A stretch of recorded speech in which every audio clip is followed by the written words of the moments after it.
Hi. Hello. Oh, hi, Don. Hi. Oh, hi, Don. Oh, freaking. Oh, hi, Mark. Oh my lord. Yeah, and still, Disaster Artist still isn't showing here, and I'm disappointed because I got it. I want to see this film that everybody's raving about. I know. It's like an hour away for me. Well, yeah, the closest showing was like Manitowoc or something. I'm like, you know what? No, I'll drive to Wausau, which is like a 20-minute drive. I'll drive up to there to see a film like I did for, I think, Mother. I drove up there to see Mother and Green Inferno. Don and I went to see Green Inferno. Yeah, that was fun. 20, that was funny. 20 minutes is 20 minutes is nothing. Yeah. 20 minutes is like how long it takes me to get to the Majestic. So, well, and that's the other side of town here. So, right. So, 20-25 minutes to Cedar Creek, which now has the Dream Loungers as well as reserved seating and all that. Oh, they didn't even have that before. Through a film too. But they didn't have that before. So, but I didn't mind driving that long. But I'm not going to drive. I might drive an hour, maybe, but 2 hours to drive to see a film because it's only released at 800 screens. I'm like, screw that. You know what? No, I'm a bitter old man who doesn't like the no scene at the end of Revenge of the Sith. I'm sorry, Paul. I'm sorry. We just have to agree to disagree. I'm sorry, man. No. So is this going to be the running gag now for this episode? It just he's a bitter old man. That's okay. That's just Mark. He's a bitter man. He doesn't like the no scene at the end of Revenge of the Sith. So we'll get this going. Don, are you ready for this? I hope so. That sounds like an excellent point of view to have. Yes. She goes, I hope so. She's braced and ready for impact. Okay. What did I get myself into? Oh my God. Blame the camel. Blame the camel. I'm glad I'm just a camel. I thought Mark was the camel. I was going to make myself the camel, but he's the one that's bringing us all here together, so that makes him the camel, right? I guess that makes me the camel with don't spit with 2 humps. Spit. My love camel, your lovely camel lumps. Yes, my camel lumps bring the boys to the desert. Oh, I don't know. Dear. Todd's like, shit, I'm leaving now. Oh, I'm pretty sure she started worse in life. I'm sure. So let's get this thing fired up. And welcome to the spoiler room. Thanks for journeying down here with us. Take a seat and listen in because we're setting the Wayback Machine way back for our last Third Time's a Charm episode. Yes, I hope you've enjoyed this special series we did this year where we looked at the third film in a film franchise. And yes, tonight's is no different, though you may not be aware of it because it's for an old series, The Road Shows, if you will, with Bing Crosby and Bob Hope. And tonight I got a great crew with me to talk about Road to Morocco. First off, Diva of the Spoiler Room. The Diva of the Spoiler Room herself is here, Miss Dawn. Hello, Dawn. How are you?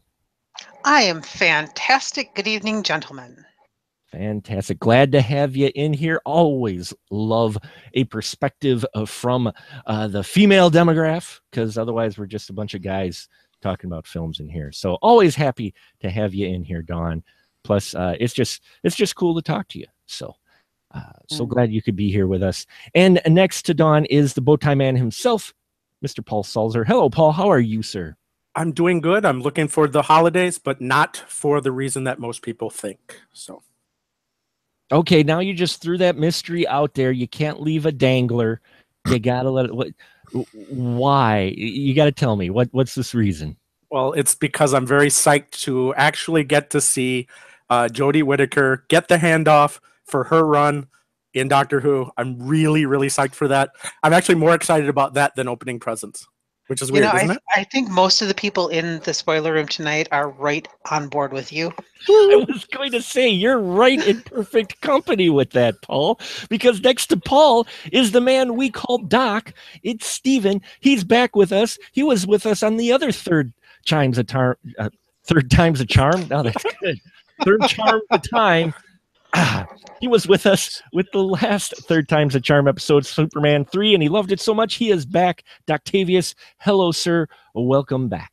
You just wanted to say TARDIS, didn't you, Mark? I did want to say TARDIS. He got TARDIS was right on the edge of your mouth right there. I could. That It was about to materialize and then it scooted away. So such is life. Yes, Paul. That's where the doc comes from. Ooh, I learned something. Yes, our good friend Doctavius here, Doc. He is truly a big Doctor Who fan and writes some awesome fan fiction back in the day. And actually, are you still writing stuff, Doc, or not recently? Not so much recently, but that's more just the muse not coming up with anything. Well, you I got think, the Python. I think You still got the Python Lord website though. I think that's down. I think that's been down for a while now. But I was going to say the last thing was either the quote unquote Christmas special I wrote. No, actually, no. After that was the audio adventure I wrote that got recorded. Was it the East India incident? Yeah, it's I think on YouTube for download, I believe, if memory serves. Oh crud! Hang on, awesome. I got to double check the name of that group because I want to pimp it properly. Oh, you can pimp it. I'll pimp it at the end. Pimp it at the end. We'll pimp it at the end because no, rather than have me start looking for stuff. So, hi everybody. We don't want to go down the Doctor Who rabbit hole because then this will not be Road to Morocco. This will be Road to Doctor Who. Yes. Which though I can understand. Road to the Christmas special. Yes. The Christmas special. Yeah. No, I watched that at a holiday party recently. A friend of mine has a tradition where he has friends over where they hang ornaments and they watch the Star Wars Christmas special. Holiday special. Oh my. See, we could go through that. That's a much deeper piece than I think a lot of people give it credit for. That's a World War II story. That's about being in the French Resistance. It's deep, man. That and weird Chewbacca porn. I was gonna say I watch it for the cool Boba Fett cartoon. I don't know what you're talking about. World War II.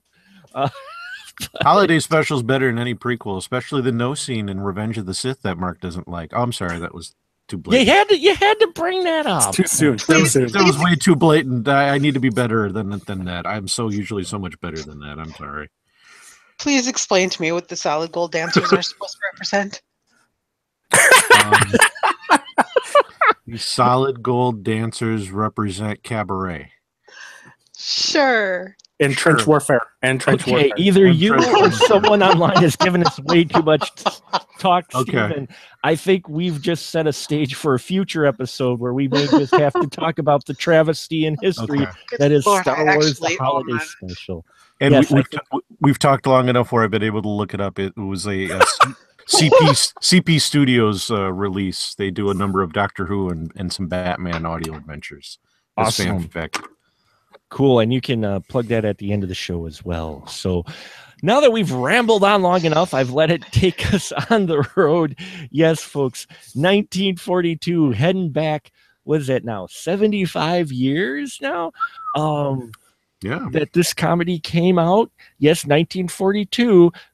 Check your history books about what else was going on during this time. Okay, folks. Meanwhile, though, why don't you listen to the trailer from Road to Morocco from 1942, directed by David Butler. Now, Dawn, would you like to try to summarize the Road to Morocco? There's not a whole lot to it as far as plot goes. Go for it. So, Jeff Peters and Turkey Jackson,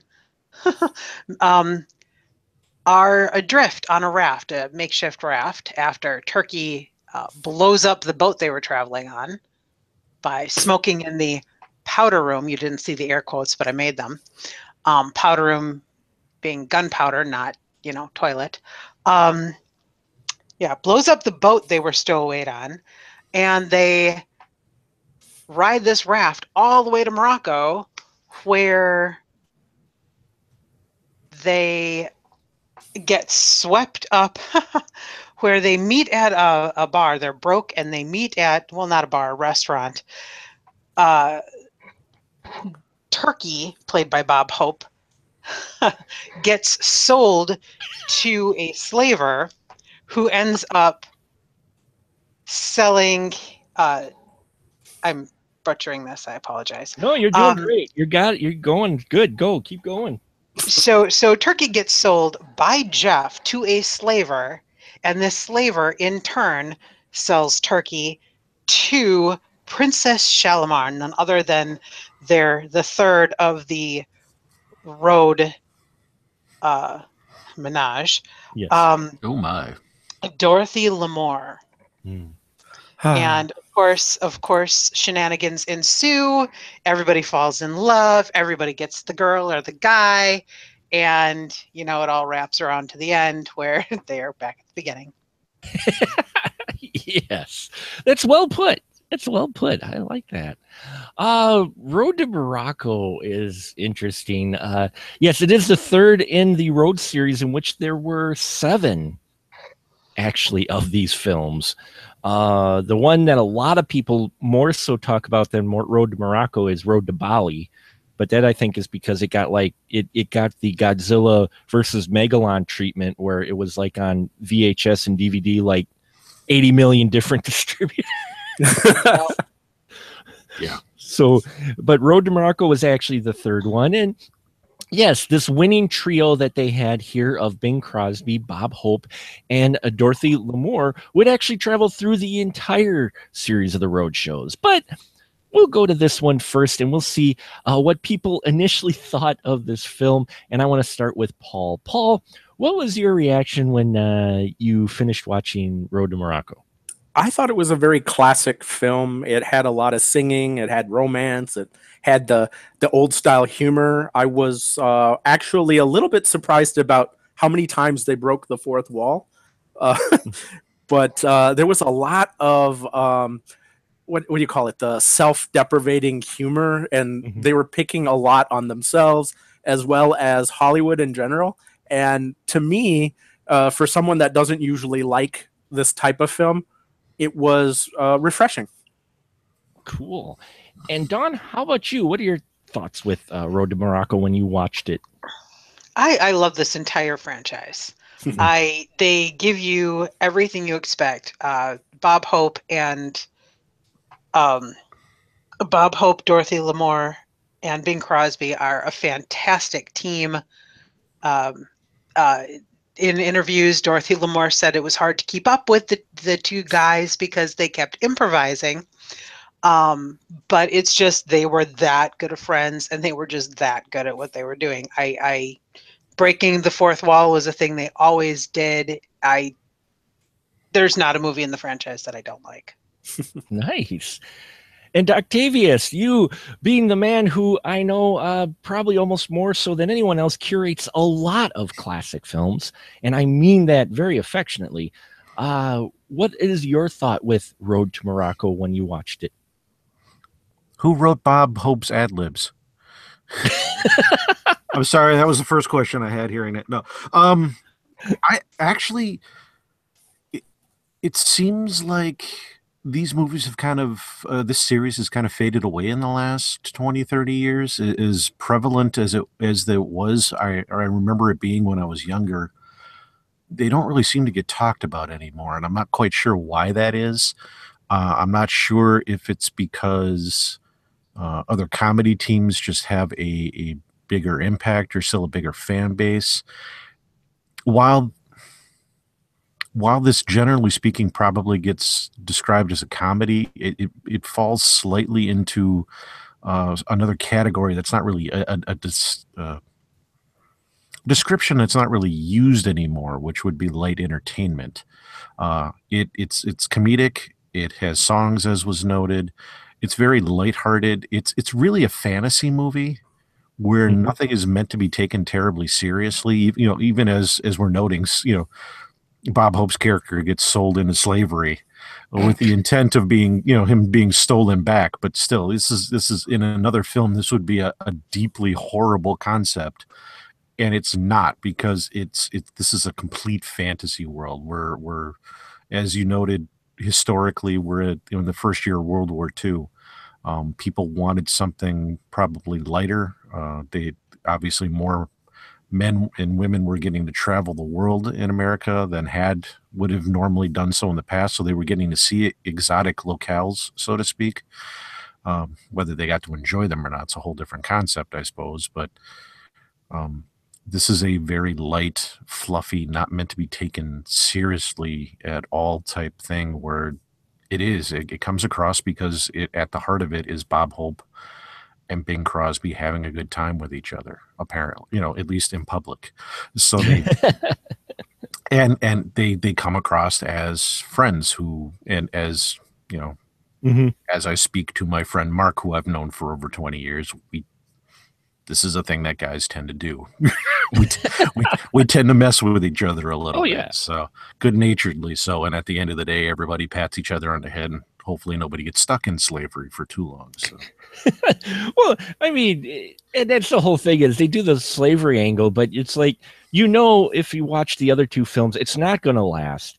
They chide each other, and while they think with other brains or think with, they're going after the girl. In the end, it comes down to still those two guys chiding each other, and they're still buddies throughout any of this. The other way that my brain came up with to describe it, if you've not seen these films and you don't really understand the dynamic between the two main characters, okay, don't think of Bing Crosby. That's Bugs Bunny. Bob Hope is Daffy Duck in a Chuck Jones cartoon. Yes. That's how they work together, essentially. The only difference is Bugs has a better, Bing has a better singing voice.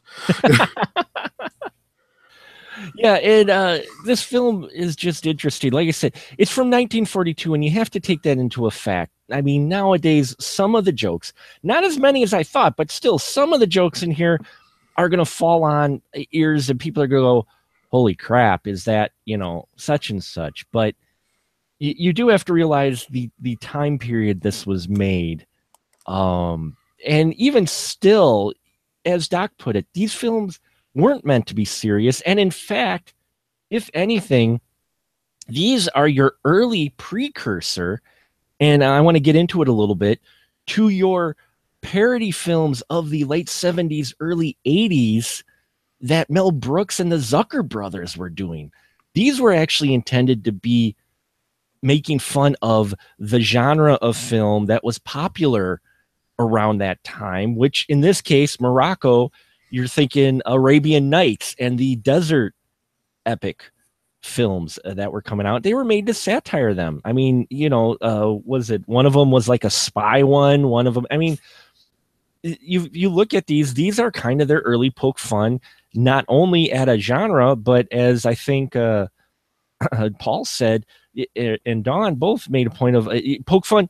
You poke fun at Hollywood as well. And so you got to look at it kind of like that too. And still, even with that, I thought there were some interesting things like this opening where it opens with the boat blowing up, which obviously is a miniature, but I loved the miniature blowing up. I was like, yay.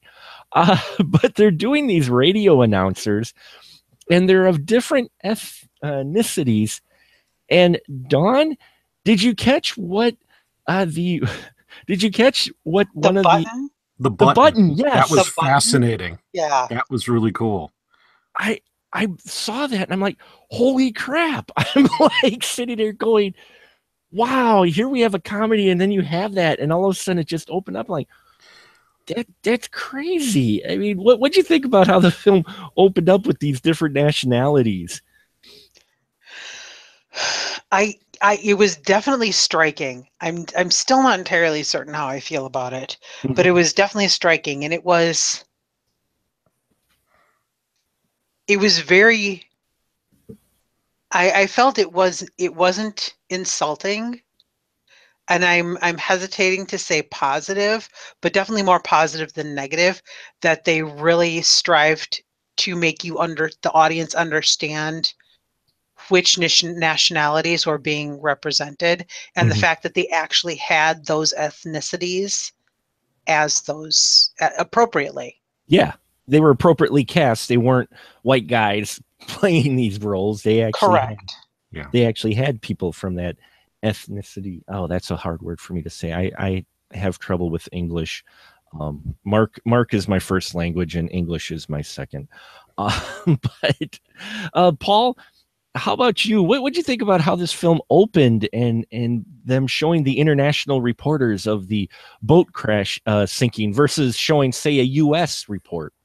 I think it was important to do that because it puts in the mind of the audience that this is going to be something exotic. This is going to be something foreign. So once you get people's mindset on that, they're able to look at the scenery and not really pick at it, because they'll be like, oh yeah, this is kind of exotic. And when their mindset is set on being that way, or when they start seeing the scenery, which are just basically very simple columns and simple streets, it you're actually transported there. So I think it was a hugely important thing that they did to open up the film that way. And it really did. It made me think that this film was a much bigger film than it probably truly was.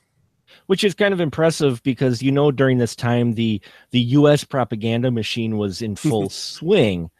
So the fact that this film isn't set, not only is not set in the U.S., but here you have, I think you don't have a actual American reporter. You have a British reporter in there, but I don't think you get an American reporter at all. There's a reason for that. Think about it for a second, Mark. What? Those were all the allies. Those are all American allies at the time. This is the beginning of World War II yet.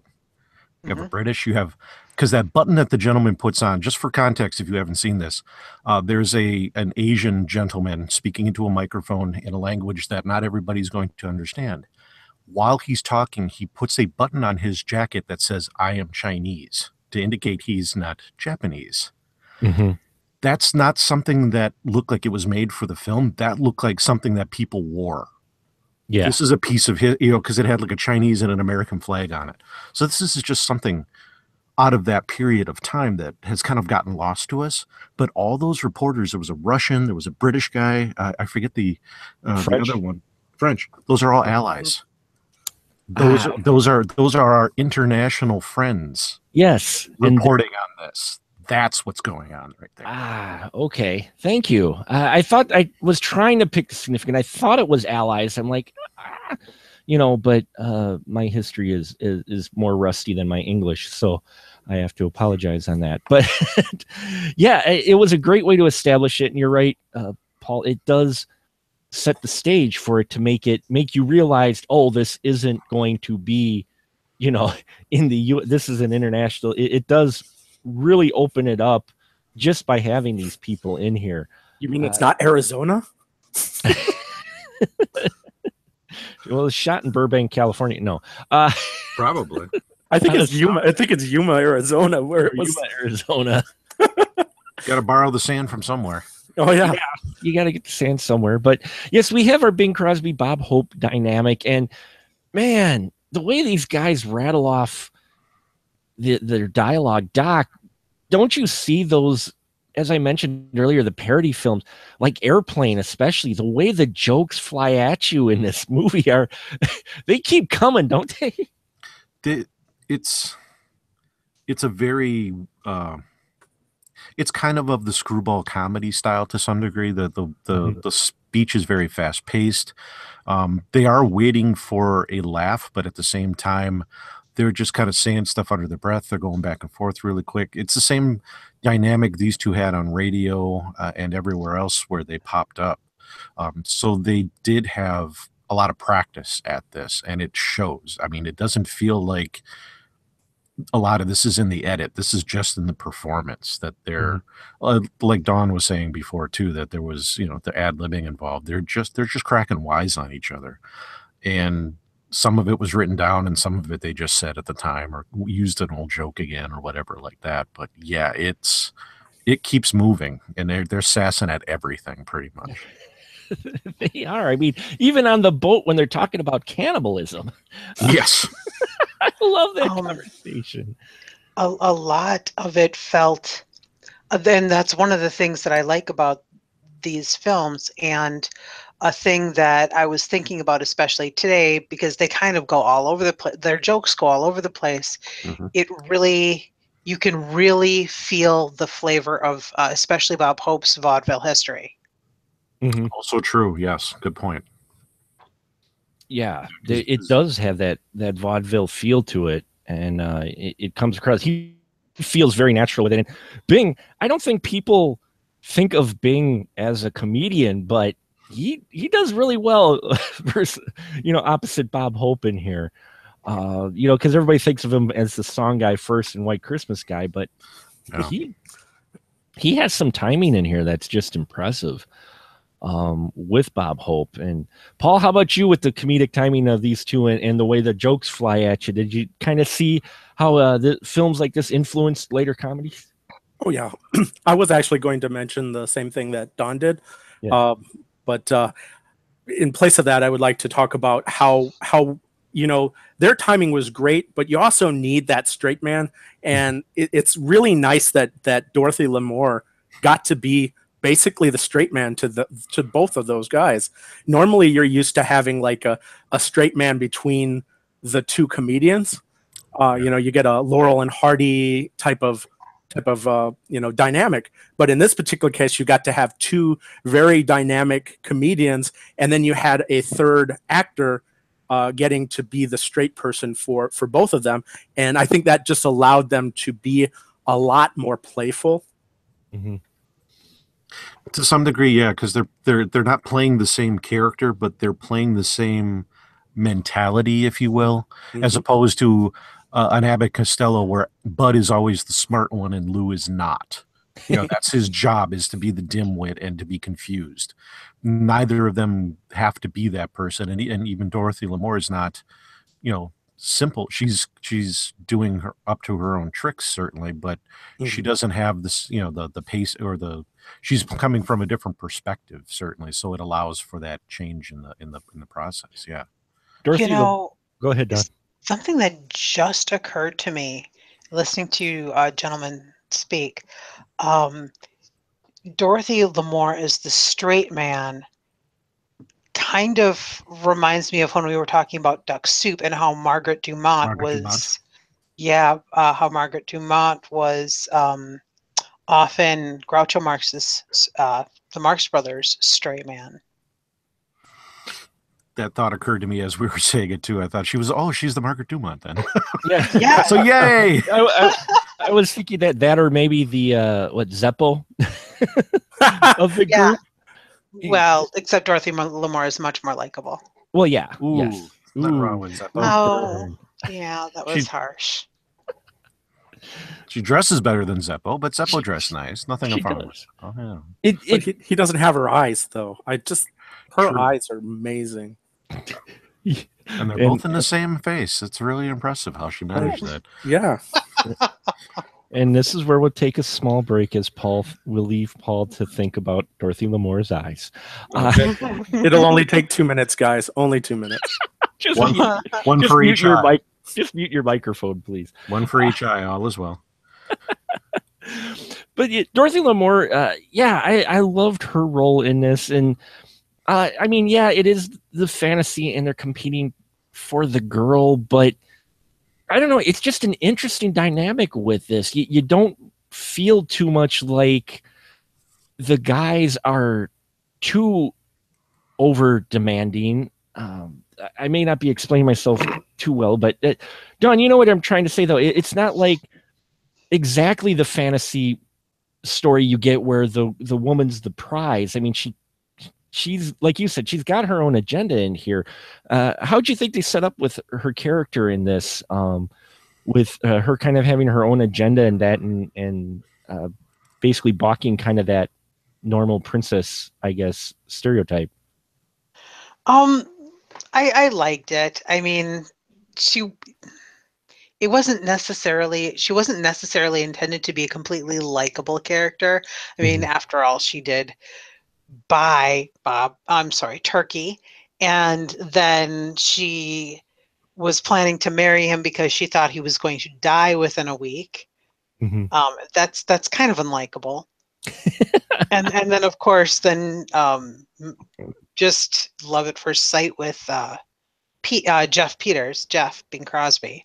Yes. So, but that always happens in the road movies. It's Bing, you know. It's Bing, yeah.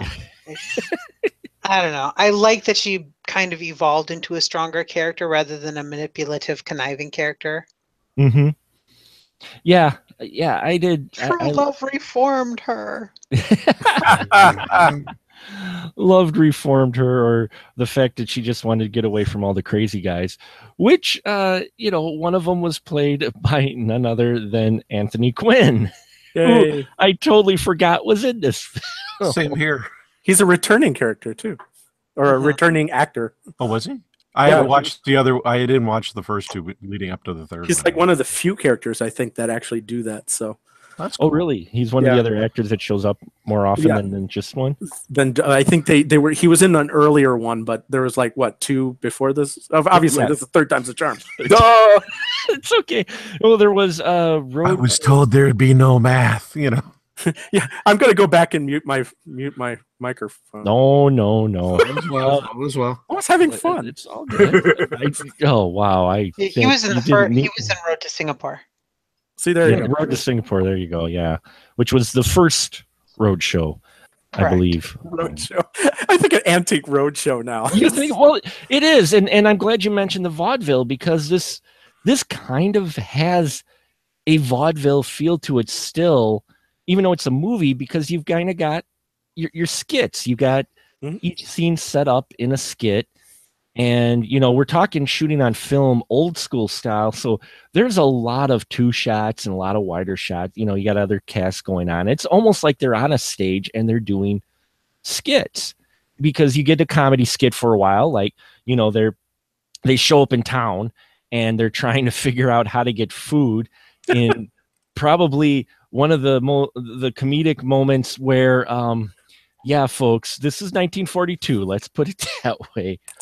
Where a mentally challenged individual was getting free food. So our con men get the idea that Bob Hope, of course, should portray said like he's an individual. So he gets free food, but that doesn't go the way he plans, does it, Paul? No, because the person that's running the shop also seems to have a slight mental deficiency. Yeah, impediment is a good word for that. And so it in that particular situation, you're like, okay, who supersedes who in the hierarchy of we honor the people that are special needs in that particular case. So it was actually an unexpected thing that made it that much more funny, because you would assume that, oh, they're being mean and they're going to succeed in their need to get food. They're being despicable and they're going to get what they want, but then it totally turns around on them for the very same reason that they thought they were going to get food. So it was very clever, very clever. I also think it was very clever on another level, because it really kind of poked fun at I'm going to go with Americans that don't really bother to understand other cultures, because that's really a thing. Yeah. Mm-hmm. That belief is really a thing. And just to be able to say, oh, I could fake it and get food, it's poking fun at people who just don't bother to know. Arguably not even other cultures, or even just other, things that they don't understand. You kind of see that a lot today, where people, well, if that's all it took, then I just do this and I would have gotten away with whatever I wanted to. And it's like, yeah, you're not really grasping the concepts involved. Exactly. No, you're kind of a jerk now. But So they're not. I think that's, if that still works, and I can see why somebody would say it doesn't. Certainly, it works because they don't succeed, and they're kind of reduced because they have done something despicable, and they're not going to be rewarded for it. Certainly, right. And no, I personally, I got it. I got it too. I wasn't fit, but I'm just saying, this is one of those where if you had someone not paying attention and you just looked at the surface, you're like, oh, well, they're making fun of Handy, and it's like, no, there's more going on there. Yeah, but at the same time, they are and they're not. At the same, they're not trying to, but in a way that they're kind of dancing around being able to use that. So, well, I understand. Again, I would understand why somebody watching it now with fresher eyes would go, ooh. Well, It's not a good choice. And well, I can't disagree with that. But at the same time, if you look at the entirety of that skit, it's not meant to be a mockery, even at that point, even. So Do you think that that's our mentality nowadays? Because I had no problems with the jokes because I looked at it from it's a situation. So I was looking at the situation as being funny rather than the actual specific jokes. So they weren't harmful in my mind. Do you think that people modern, the modern sensibility is that they're going to take a look at the jokes and not the situation behind it? Certain people will. it depends. It depends, and it's going to depend to some degree on mostly on the person, what level they take it at. Some people are going to go, it doesn't matter whether it's funny or not. That's just not a subject they probably should have gone to at that point. And there are going to be some people who will look at the early sequence on the raft where they're basically talking about cannibalism, even though it's in a cartoony way where he might as well have seen Bob Hope looking like a leg of chicken, roasted. It's that mentality, but there's going to always be somebody that goes, I just wish they wouldn't have even bothered with that joke, and if somebody, goes that direction, I can understand it.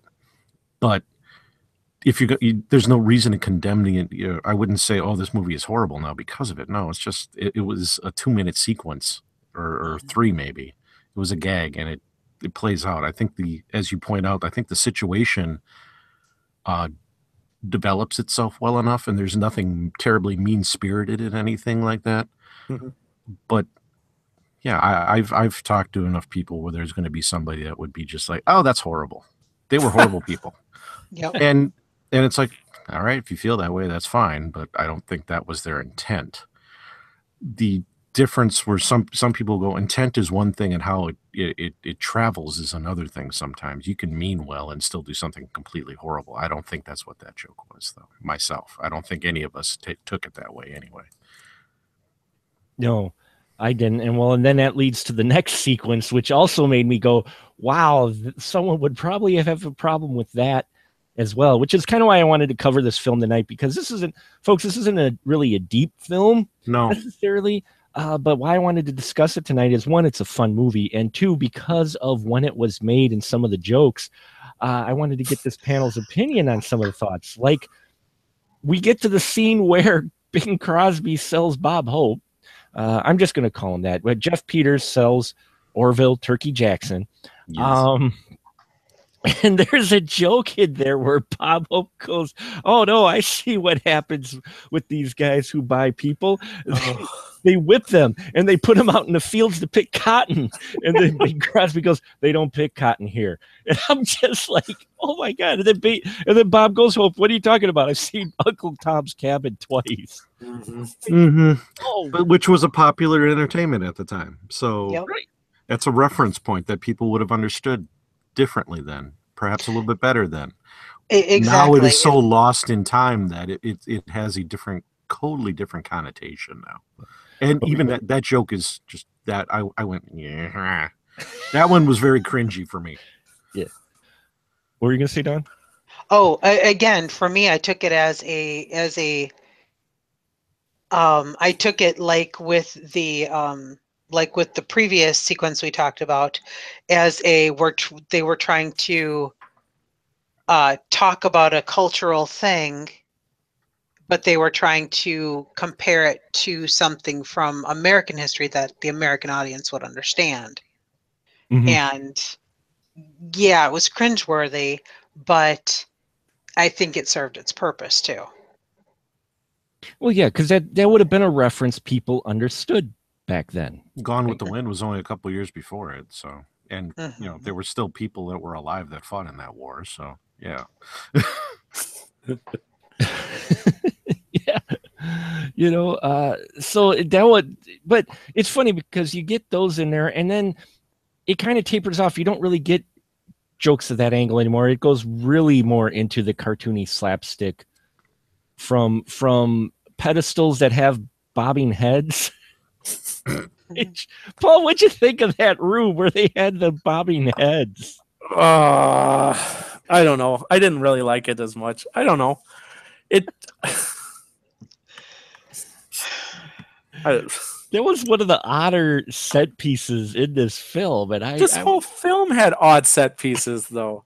I mean, just everything in the it's the way it was constructed. To me, it was just like, I guess I'm so into the idea that because the movies that I watch a lot nowadays tend to be like, oh, it has to be really real. It has to be like a real location. And this to me felt like it was on a stage. It truly was on a stage, because the interiors were all kind of like, is this really what the area would look like? It would be more of an open market type of atmosphere, and I was reading into it way too much. And I guess that's why I don't really do well with movies like this. I'm sorry. Ugh. Oh, it's okay. Did the awkward process shot of the camel kissing their faces at the beginning, confuse you then? Yeah, that was a really bad process shot. Well, yeah. Well, it's the fact that everybody always moans and complains about CGI, and I'm like, okay, that's not CGI, and that's still horrible. So I can complain about that, right? Well, it's old school CGI. It was animated. No, that was a process shot. The animation was later. Oh, the animation was later. I'm sorry. Where the camel head was going through the branch or through the bush, and it just looked really awkward. That it was like, But yeah, and the animation of the you can't call that old school computer generated animation. No, that's just bad animation. That was just animation. They had camels talking, and they animated their jaws to mouth the words. Yes. But that was a style at the time. People, I know.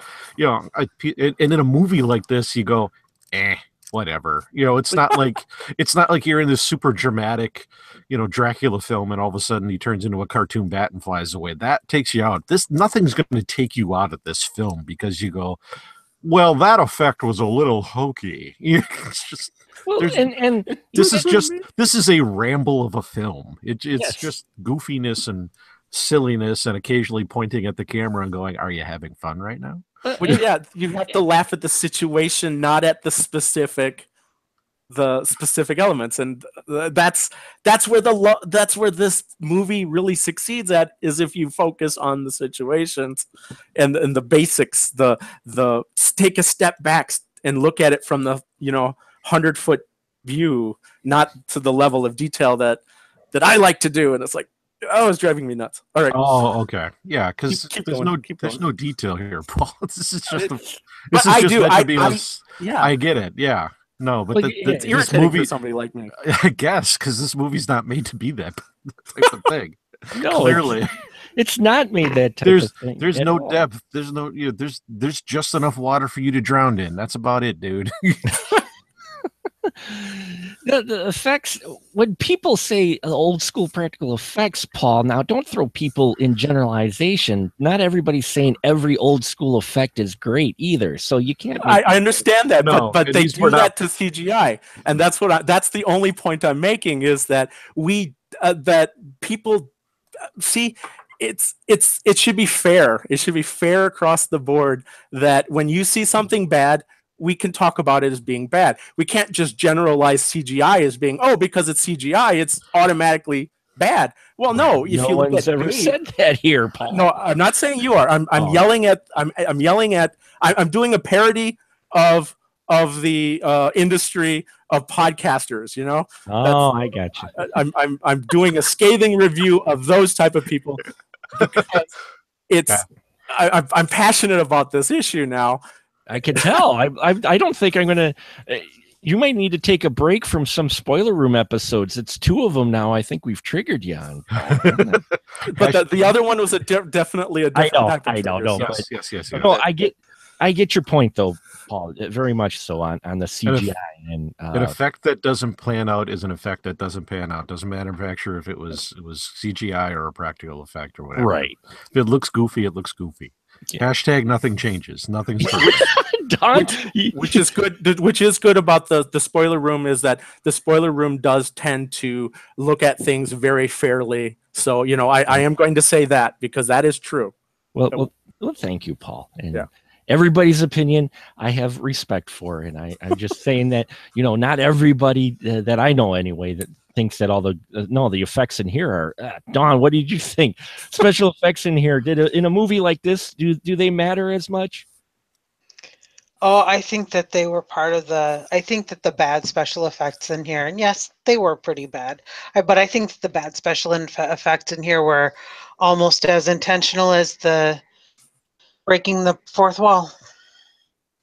Yeah, and that's what I'm looking at too, and I can understand Paul's frustration in it, but at the same time, I think that is the comedy part of it too. They did, because I tried to look up the budget for these films, but looking at a good chunk of the road shows, yeah, you do have some location shots in that, but compared to other studio films, these weren't exactly high budgeted films. Most of it was the cast. Comedy films would have been a B film at that point. Yeah. I'm sure.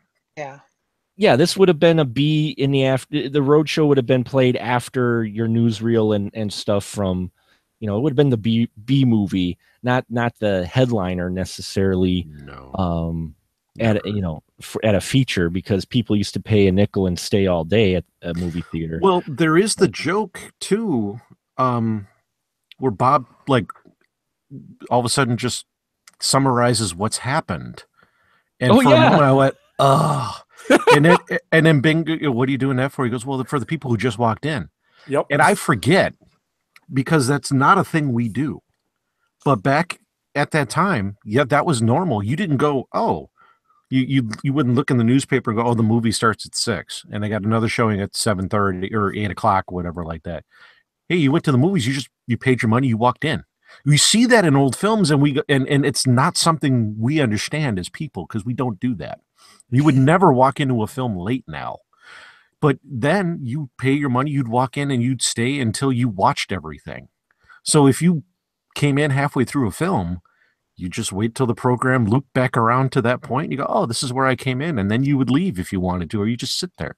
You paid your 10 cents, your 20 cents, whatever it was.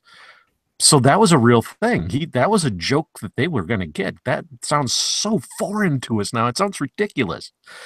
But that's because the spoiler is a modern invention. They didn't care. They just watched stuff. We don't do that. We're weird. Well, you didn't have nearly as many sources of entertainment as also true we do today. That's exactly it. We can go get whatever we want when we want it, pretty much. And we don't, then we get peeved. The reason the theaters were so extravagant and so beautiful is, one, because they just are cool. But two, the reason too is because people would stay there for a good chunk of the day. Yeah. I mean, you wouldn't want to. Could you imagine, Don, if you sat in one of these small theaters at a multiplex where it's 18 rows and a Cracker Jack screen, and you ended up paying your money and staying there all day, Don? I think the smell would get to me. That's okay. The smoke from all the cigarettes would have covered that up. Yes. Fair enough. That's true. That's right, because smoking was allowed back then. Oh, man. Everywhere. This was number 4 in the list of top grossing films in the USA for 1942. Well, there you go. Said it got about $4 million. Oh, but I don't see a budget. I don't see a budget though. No, I couldn't find the budget either, but I guarantee you it wasn't. It wasn't $4 million. It wasn't $4 million either. No, they made money on it. That's why there's 4 more of these. Well, because back then, we're talking old studio system. Mm-hmm. It was the names that brought people in. There's a reason why you had the names in huge letters. Yeah, on the trailers. That was some of it. Yeah, well, this is somewhere around here is where the studio still owned all the theaters, though, too. Mm-hmm. So that was part of the process. They knew that they had so many theaters that they were going to put them into. Right around here is when that starts to break up. I don't remember the timing well.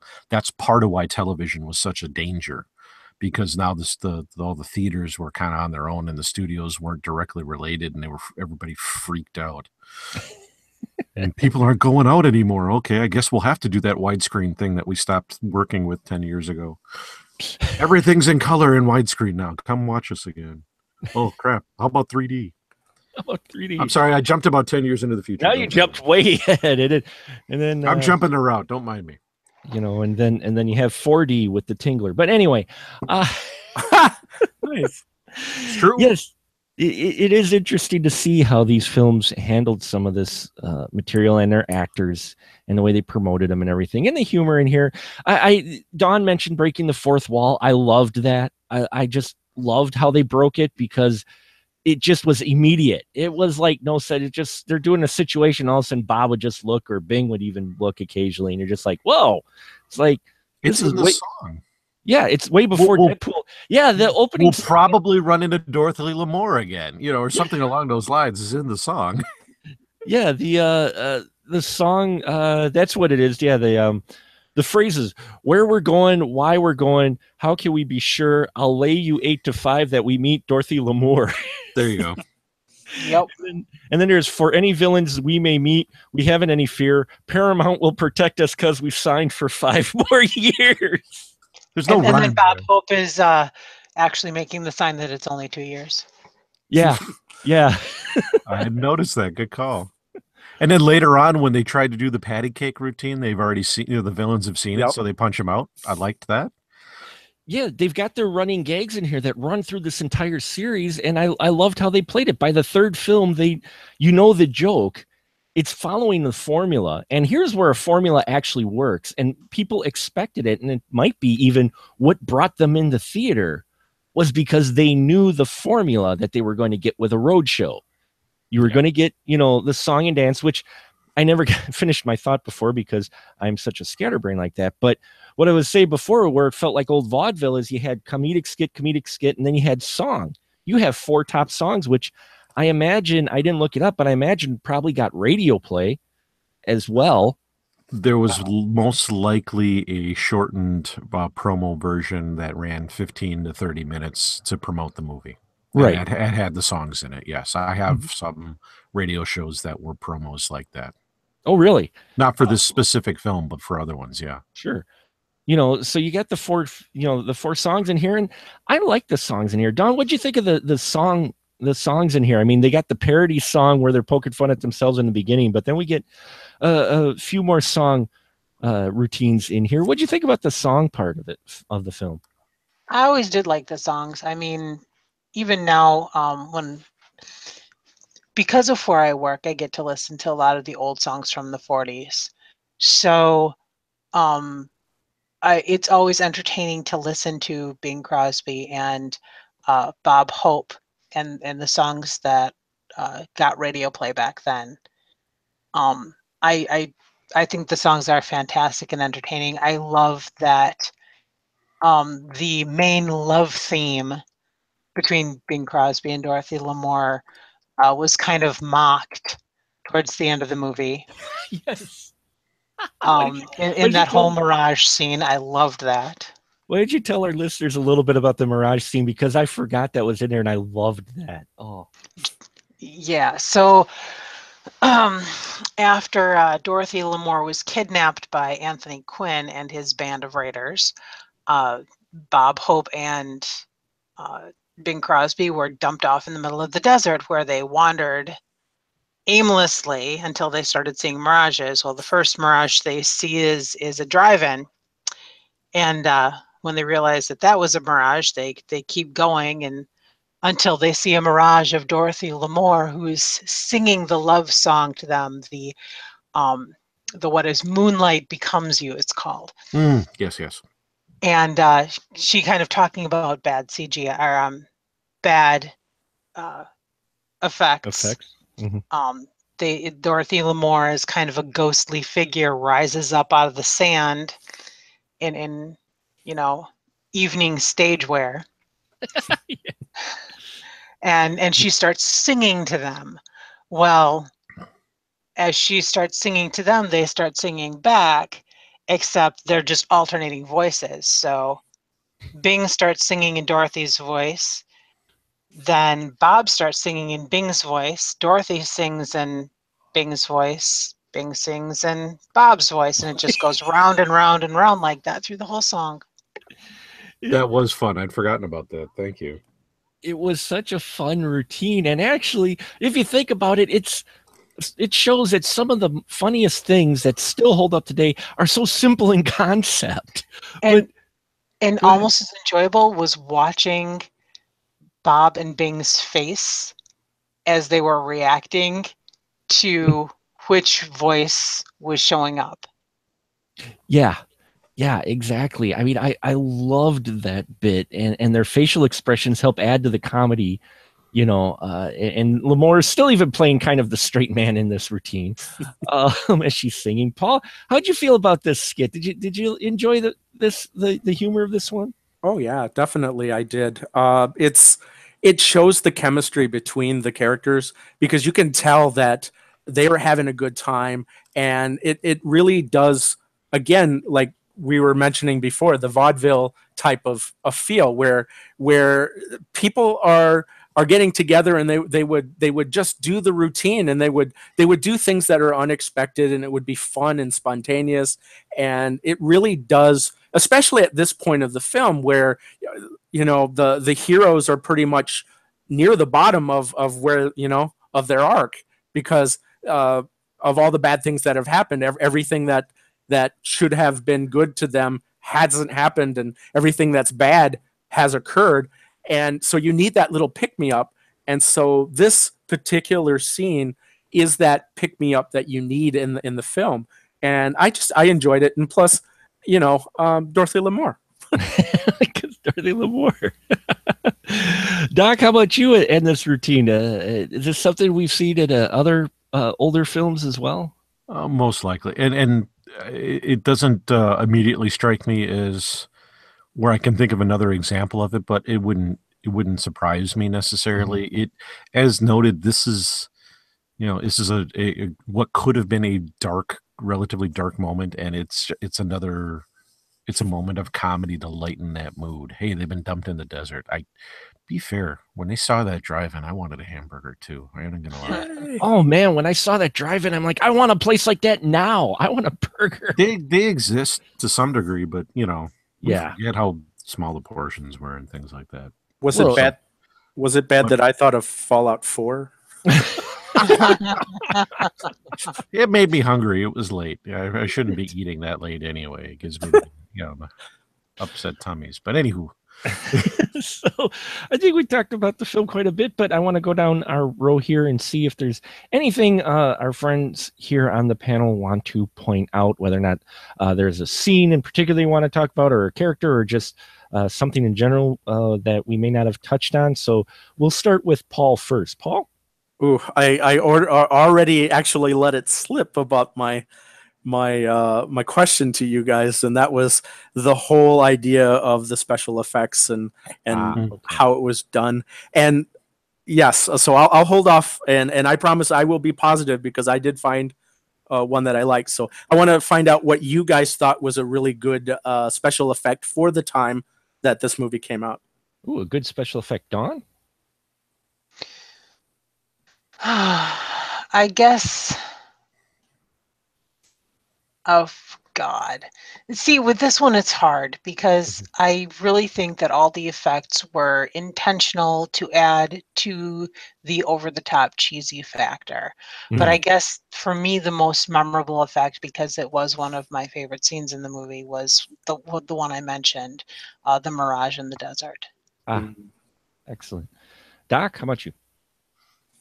yeah, the drive-in effect is actually pretty good. I think as we've been saying to some degree, the the effects that are more obvious, shall we say, I guess, are there for comedic purposes, and it's not so much that it matters that they were good or bad, because I don't think that was really critical to what they were doing. The good effects are good effects, so you're not going to notice them to some degree. That's the whole point of it being a good effect. Is Dorothy Lamour coming out ghostly from the sand dune that's how she's supposed to look. She's supposed to be we're supposed to see that she's a mirage. The camel ducking in is just not a good, and the animations, like, that's just how they would have done something at the time. So there wasn't another one that springs to mind immediately where I go, oh, and then there was this. Because it was a good effect, probably. Or I wasn't looking at the screen for that 2 seconds. But Paul, tell me which one's the good one. Go ahead, Paul. Actually, you want to do you, Mark, first? Oh, sure. I can. Sorry. Sure. Jump on the road. Well, there were a couple. One, actually, in the tent, I thought was impressive for back then. And it looked, some scenes of it looked actually like they were on fire. Yes. Okay. People were set on fire in the tent because our two heroes want to free Dorothy Lamour, and Bob Hope, character Orville, has kind of gotten smitten with the princess's handmaiden, I guess, if you would say. And so they want to save them from the vicious desert warlords, and so they go about booby trapping it and making it so these two tribes, and one of them is where they set fire to the guy's toes, and then they set fire to Anthony Quinn. It goes from the hot foot to actually lighting the coats on fire. Yeah, it goes from the hot foot to lighting the coat. And I thought that was really well done for back then, because part of it, there was a stunt guy who got lit on fire. You could tell it wasn't Anthony Quinn, but from where they cut it, they actually lit somebody's clothes on fire. And then at the same time, there's also this overlay of animation of fire that's behind the characters, which I actually thought was impressive for them to do. You know, I thought that was I thought that was handled well. And then, of course, we already mentioned the audio voice switching part, which, thinking of the logistics of it and behind the scenes and how they shot things back then, they probably had a recording on stage of those three. Yeah. And they either just pointed to one of them, oh, you're going to sing now, regardless, or, you know, the director either pointed at him, or they just went ahead and whoever was going to sing next spoke up. Yeah. But the way they did that, they probably had a recording of that song on stage of the three of them singing that was pre-recorded that they did for that routine. So those two scenes stuck out for me. What about you, Paul? I would agree on the fire scene. I would also add, I enjoyed the Aunt Lucy scenes that Jeff had. Okay. I know they had that kind of the weird ghostly type of look to it, but there's one scene in particular where Bing Crosby basically grabs Aunt Lucy, and then he ends up trying to like roll her up into that blanket. To me, was a really good transition. It didn't look fake to me. I really did like that scene. And there was also a scene where when he's singing the song, Aunt Lucy kind of appears behind him, and then there's this lightning strike, you know. Because he was singing the song and he saw a lady in the balcony, and Bing was going to go be Bing, and goes up the steps, and there's a lightning, and an actual physical chunk of the building falls off at that point. And I liked that. So those two scenes were amazing to me. No. So, yeah. Simple but effective. Good call. Yeah. See, those were good. And that's why those they didn't stick out, because I didn't want, that was the funny one. Yeah. But no, yeah, that rolling up one, I did like that one too. Thank you for reminding me of that. I liked that. Yeah. So, really all great examples of where they did do it right in here. Dawn, how about you? Was there something that we hadn't touched on you maybe want to talk about, or no? No, I think we touched on pretty much. Well, even as I'm saying that, and I'm kind of thinking about Anthony Quinn,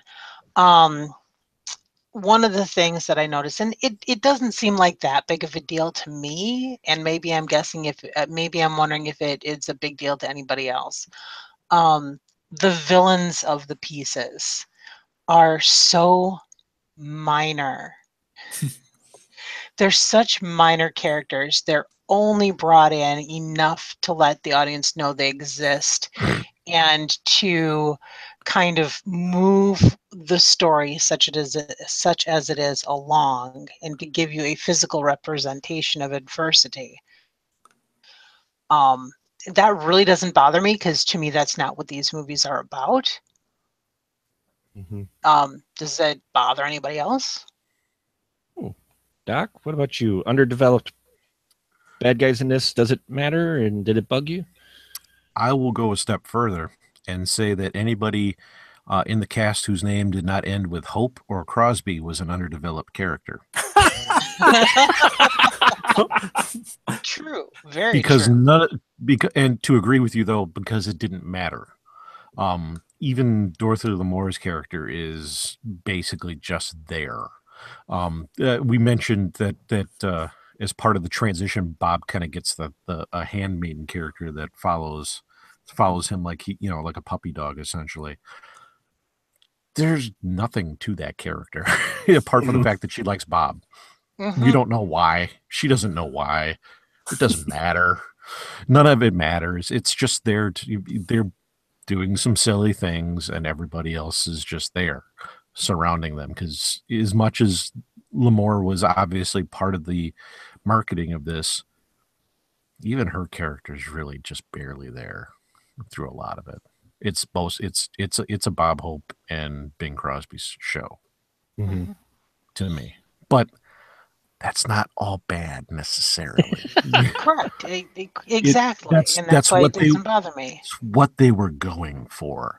But again, there would be somebody who's going to watch this and go, "Wow, there's no female characters in this." Yeah, that's because it's just those two guys. It's a fantasy film with those two guys not dying while they get into these weird situations. It's just silly. It's a cartoon. Don't overthink it too much. Sometimes a cartoon is just a cartoon. Yes, I will definitely agree with you on that. Paul, how about you? Thoughts on that? My only thought to add to it is that when I was thinking about this film, I was thinking about how much different it is nowadays, and then I realized it isn't that much different because of the fact that we have a stable of actors that are kind of betrothed to a movie company for multi films, and they have a bad villain, underdeveloped villain throughout the entire run of their films. And I'm thinking, wow, this is very much like Disney's Marvel Studios.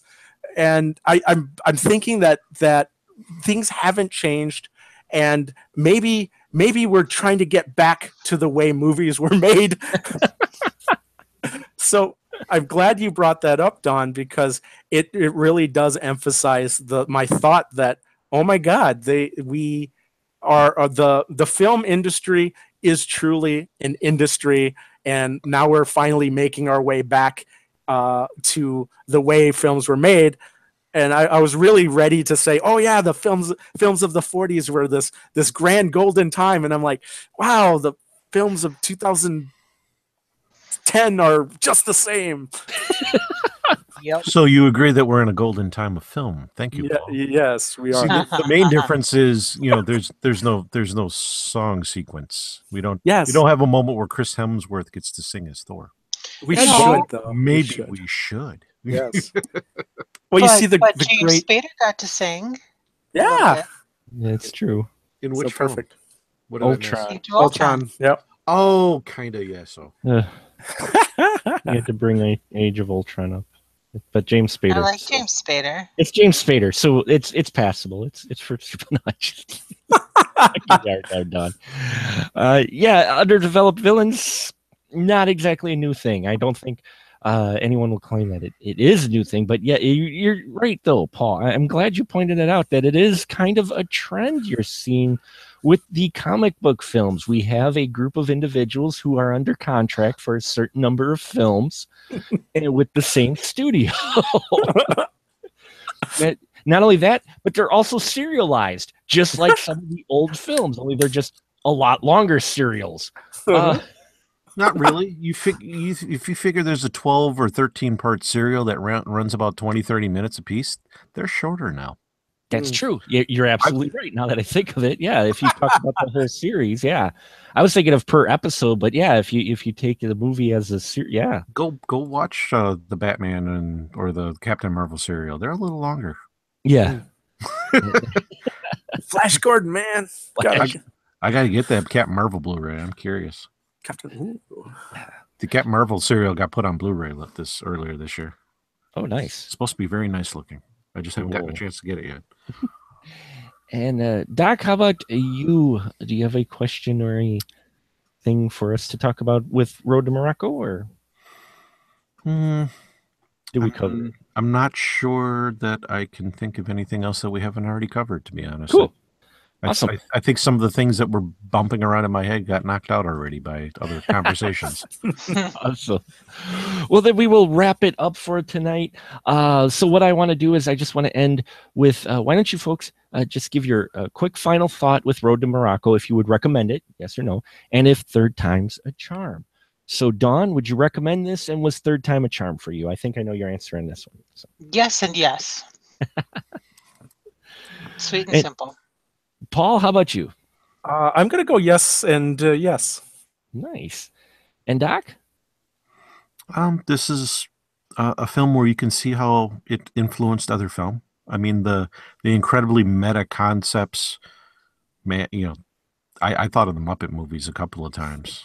I'm not going to lie, just because of the way they were breaking the fourth wall. That was very much something that Jim and the crew picked up on, and some other things. But yeah, if whenever you watch a movie that is not made in the time period that you live in, I think you need to watch it with part of your brain as much as possible in the time period it was made, as well as still leaving some of your brain in the time period that you live in. And I don't think that there's any, while I would, again, as we've said, there might be a thing or two that you might go, ooh, that seems a little weird. That's a little off-putting from the perspective of 2017. But even so, there's still a lot here to enjoy. There's a lot of sassiness that's still very funny. And yeah, I would say this is something that should be watched, and third time is a charm. And yes, it's unanimous, folks. I would highly recommend this, with the caveat like Doc put. You gotta, some of these films you have to put into perspective, and stuff, the comedies that we have now in 20, 30, 40 years, hopefully we're still around then, if people will look at those and go, wow, that comedy, that joke. I mean, they're going to look at Sausage Party and went, holy crap. They're going to look at comedies like that and go, wow, that got past, that got past people. You know what I mean? We're gonna have that. So you do have to kind of approach, especially this film is 75 years old, but I would recommend you to watch it because this is an early comedy. This is still, studios, kind of figuring it out and transitioning from a type of entertainment to another still. And plus it's just into the throes of war and what people needed to uplift them, but more importantly, just how this film is constructed comedically. I've touched on it already. The way the jokes fly at you reminded me so much of Airplane and Clue and all the great comedies that I grew up with. You look at these films and you can see how these films were watched by those filmmakers to figure out the comedic technique and how to move something, and you don't linger too long on a joke. And if the person missed it, well, they're going to have to watch the film again to catch all the jokes. I mean, the way Bob Hope and Bing Crosby rattle off some of the lines, you're like, wait, what? That was kind of funny, but I didn't catch the whole thing. And so yeah, definitely recommend it. And third time is definitely a charm. So there you go, folks. The last Third Time's a Charm episode for the year. Just to let you know, if you didn't catch me on the Astro Radio Z podcast recently, our next series, I am doing a series every year, apparently, it looks like. And next year, though, it came from the 50s. Yes, that's right. We are going to do monster films from the 50s, and you get a chance to vote yet at the time of this episode is recorded and released. The voting's still live for you to give your own thoughts on voting on which of the choices we have you would like us to hear us talk about. So head on over to specialmarkproductions.com. There's a link right there on the page, and vote. You still have about a week to do so, and I'd love to see your thoughts as well. So this is a part of the show, as always, where we get to find out where these lovely people who have graced me to be on the show and taking time out where you can find them at when they're not here. So Dawn, go ahead first. Where can they find you at? You can find me at intheaudience.net. Awesome. Great written reviews there by Dawn. Great perspective. A lot of great genre stuff. Check it out. And Paul, you, sir. I co-host a monthly Film Jerks podcast, which is also distributed through the Astro Radio Z network. I also do have a blog and a podcast called Forsaken Film Reviews, but recently I'm trying to put it all under one banner called the Forsaken Ferret Filmworks. Yes, the Forsaken Ferret Filmworks. I love that name. That's an awesome name, dude. Now you just need a ferret logo to come up with it, or just use your ferret bow tie guy. Yes. But definitely check out Paul's stuff there. Also, Paul does run the Northeast Wisconsin Horror Film Festival, which you heard us talk about on the show. If you haven't, check that episode out. And also check it out. Filmmakers, pay attention. Submissions, I believe, January, is it, Paul? January, the first week of January. First week of January. Yep. So keep an eye out for that, all you filmmakers out there. Great stuff there. Thank you, Paul. And Doctavius, where can they find you at, sir? Okay. As we were talking about at the beginning of the show, I have written some things occasionally. The audio adventure I was referring to was released and recorded by C as in Cat, P as in Paul Studios, so CP Studios on YouTube. The story I wrote is called The East India Incident, and that was 2 years ago apparently already. Good grief, time flies. I am so old. Anyhow, otherwise, I do more of late. I've been performing, appearing in different things around the city of Milwaukee. And on Friday, December 29th at 8 p.m. at Comedy Sports, I have a cameo in the Variety Hour Happy Hour show. I recorded some of it this morning. I was referred to as Skanky Man at one point. So you've got that going for you. I am typecast as Skanky Man. Skanky Man. Well, it's better than waiter number 4. That was better than waiter number 4. Yes, like we said on Mondays. So yes, Shakespeare doesn't officially start again till March, even though there might be a February show. And in February, by the sound of it, I will also be in the next episode of Cabaret MKE. The last part of the Clockwork Man trilogy, and the Copper will have a name at that point, but I'm not going to give spoilers here. Awesome. I just know I get to do things, and I don't know what exactly they are yet. I don't have the script yet. I just had the director going, so, yeah, we decided you have a name now. I'm like, oh, thank God. Gives me a little definition. I'm a traditional Irish cop. I will be smacking around a potential criminal in my stereotypes aplenty. Welcome to 1918. That's where we're anyhow. That's where the story is set. The story that I'm in is set in 1918. Cabaret MK is a radio show that tells an adventure story that's set in the past of the time period it's set in. So it's set in, when was it? I think this episode was in 38 because in the second part, the Hindenburg had just crashed. And then the story for that one was set like 20 years before that. So it's during the Great War. And I'm just a drunken Irish Milwaukee cop, apparently. Again, typecasting. Do you get to drink real beer while you record? Oh, I had fake drinks because I was also a butler in part 2. But there was also some actual bourbon being consumed backstage by me during those shows, yes. Awesome. And then actual hydration because it was just like soda. There you go. So you covered both bases. Yes. Check out all these fine folks' stuff. Great stuff. I appreciate every single one of my guys and ladies who have been on the show. Thank you so much, as always, for your time. And thank you, my listeners out there. We're growing all the time. I appreciate every single one of you out there and this little support that you come to our little sliver of the internet and hear us ramble about films that are 75 years old. So you'll never know what you hear in the spoiler room, folks. But what you're going to hear right now is us saying good night. So say good night, folks. Good night, folks.